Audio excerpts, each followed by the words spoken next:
Lalu mengapa PDI Perjuangan tak tegas menyatakan sikap politik terhadap Prabowo Gibran dan apa pesan yang tersirat dari tak tegasnya sikap politik PDI Perjuangan? Untuk menganalisanya kita akan berbincang dengan Direktur Eksekutif Indikator Politik Indonesia Burhanuddin Muhtadi. Mas Burhan, kalau kita lihat dari hasil Rakernas kelima PDI Perjuangan, tidak ada statement keras yang menyatakan apakah akan di dalam atau apakah akan di luar pemerintahan Prabowo Gibran. Padahal capresnya Ganjar Pranowo sudah menyatakan untuk menjadi oposisi. Kita tahu juga Sekjen Mas Hasto juga beberapa statementnya sangat keras. Apa yang bisa Anda baca dari hasil Rakernas kemarin? Jadi sepertinya Ibu Mega mencoba mengakomodasi dua aspirasi yang berkembang di internal terkait dengan posisi partai terhadap pemerintahan Prabowo Gibran. Bagaimanapun selain arus utama yang berkembang agar PD Perjuangan mengambil sikap untuk beroposisi, tapi ada kubu Mbak Puan yang cenderung lebih realistis dalam melihat relasi terutama antara pemerintahan dengan legislasi. Jadi menurut saya ini bentuk akomodasi Ibu Mega terhadap satu arus terutama dari kubu Mbak Puan agar partai tidak gegabah dalam mengambil sikap. Selain tentu saja ada beberapa faktor lain ya. Faktor lain ini menunjukkan sekali lagi bahwa PD Perjuangan juga melihat wait and see relasi Pak Jokowi dengan Pak Prabowo. Kalau misalnya relasi Pak Jokowi dengan Pak Prabowo merenggang, dengan tidak adanya keputusan PD Perjuangan mengambil sikap oposisi, maka partai punya keleluasan untuk masuk mendukung Pak Prabowo. Tetapi kalau relasi keduanya masih solid, sepertinya PD Perjuangan akan makin tegas beroposisi. Dan terakhir tentu berkaitan dengan pilkada ya. Karena kita tahu PD Perjuangan meskipun unggul dalam pemilu legislatif 2024 kemarin, tetapi kemenangannya sangat jauh dari 50% per satu. Dan dalam konteks di mana pilkada mensyaratkan minimal 20% kursi di DPRD, PD Perjuangan membutuhkan banyak koalisi dengan partai lain di luar dari PDIP, dan itu ada di partai-partai pemerintah. Kalau misalnya seandainya nih Mas, seandainya dalam waktu dekat kemudian ada pertemuan antara Prabowo dan juga Bu Mega ini terjadi, yang sebelumnya sudah direncanakan dari sebelum-sebelumnya hingga setelah Rakernas pun belum ada kepastian kapan akan mereka bertemu. Lalu seperti apa Mas? Apakah akan mungkin terjadi pertemuan-pertemuan tersebut dan apakah arah partai apakah akan di dalam atau mungkin nanti akan berkoalisi dalam pilkada tercapai? Ya, pertemuan tersebut saya kira sangat tergantung dengan premis utama saya tadi, Bella, yaitu apakah relasi Pak Prabowo dengan Pak Jokowi masih solid atau tidak. Kalau misalnya ada tanda-tanda merenggang, saya kira pertemuan Pak Prabowo dengan Ibu Mega akan semakin cepat terjadi. Karena masalah utama Ibu Mega itu kan bukan dengan Pak Prabowo, tetapi dengan Pak Jokowi. Dan Rakernas sekarang menegaskan soal itu. Meskipun lagi-lagi ada ambiguitas sikap partai ya. Narasi yang dipakai adalah narasi semacam oposisi ya, mengkritik Prabowo Gibran sebagai pasangan yang bertentangan dengan konstitusi, ya, anak haram konstitusi, tetapi saat yang sama masih membuka opsi untuk bergabung dengan Prabowo Gibran. Ini kan satu ambiguitas sebenarnya. Selain tentu saja adalah kita tahu gitu ya bahwa sampai sekarang PD Perjuangan juga belum mencabut menteri-menterinya yang berada di kabinet Pak Jokowi.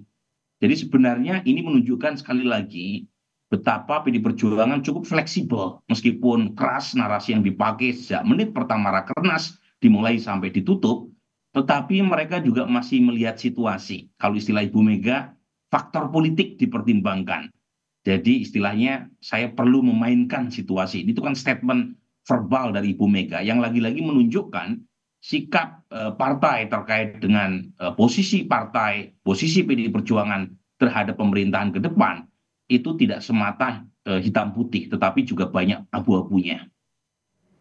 Mas Burhan, jika memang tidak ada perbaikan hubungan antara Presiden Jokowi dan juga Bu Mega, lalu kemudian bergabunglah PDI Perjuangan ke dalam koalisi Prabowo Gibran. Bagaimana dengan check and balances yang diwacanakan dalam Rakernas? Berkali-kali diucapkan apakah kemudian PDI bisa dirangkul Gerindra, kemudian di hasil Rakernas juga ada yang mengatakan soal check and balances terutama untuk beberapa kebijakan-kebijakan ke depannya. Nah itu saya termasuk orang yang menyayangkan mengapa PD Perjuangan dalam Rakernas kemarin tidak mengambil sikap tegas terkait dengan positioning partai, terutama terhadap pemerintahan Prabowo Gibran dan pemerintahan Jokowi sekarang. Jadi karena narasi utama yang dihembuskan oleh PD Perjuangan, terutama sejak Prabowo menggandeng Gibran, itu sudah tegas. Dan narasi itu dibawa sampai sekarang, yaitu perlunya checks and balance, perlunya kontrol terhadap kekuasaan. Sesuatu hal yang menurut saya patut kita apresiasi kalau PD Perjuangan solid ya, dan komit untuk menjalankan posisi yang sangat terhormat dalam demokrasi ini. Karena kita tahu sistem demokrasi kita, sistem partai kita itu terlalu fleksibel, terlalu lunak, maka perlu sikap tegas, terutama ketika banyak sekali partai-partai yang kalah sekalipun dalam proses pilpres itu rame-rame mengantri untuk masuk ke dalam kekuasaan. Diperlukan penyeimbang kekuasaan dan itu ada di tangan PD Perjuangan. Dan kalau misalnya PD Perjuangan tegas mengambil sikap itu enak sekali kita menitipkan agenda terutama isu-isu yang bertentangan dengan demokrasi dan hak asasi manusia. Misalnya sekarang muncul terkait dengan isu berkaitan revisi undang-undang penyiaran yang membuat ya media sulit untuk melakukan jurnalisme investigatif, kemudian juga revisi undang-undang MK dan banyak sekali isu yang menurut saya perlu disuarakan oleh partai dengan kekuatan yang cukup di parlemen dan itu ada di tangan PD Perjuangan. Tapi sayangnya ya, Rakernas kemarin sepertinya banyak juga menghitung variabel politik di luar dari isu checks and balance sehingga tidak keluar pernyataan yang tegas terkait dengan posisi PD Perjuangan terhadap pemerintahan Prabowo nanti.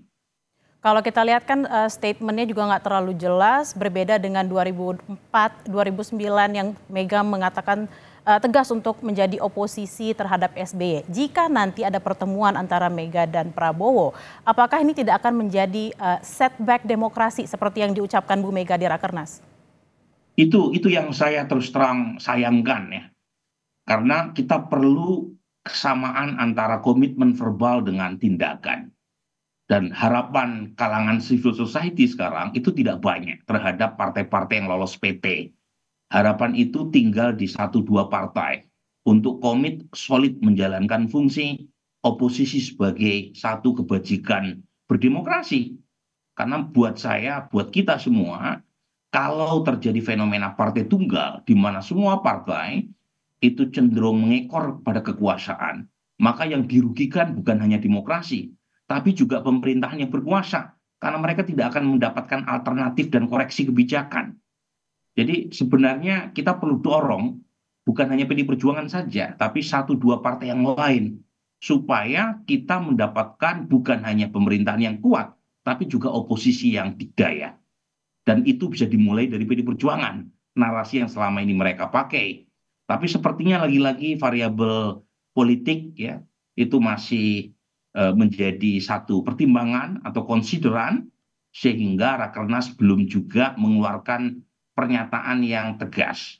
Jadi sekali lagi saya melihat pernyataan hasil Rakernas kemarin itu membuktikan bahwa PDI Perjuangan itu diam-diam juga masih membuka asa, membuka harapan untuk masuk ke dalam kekuasaan.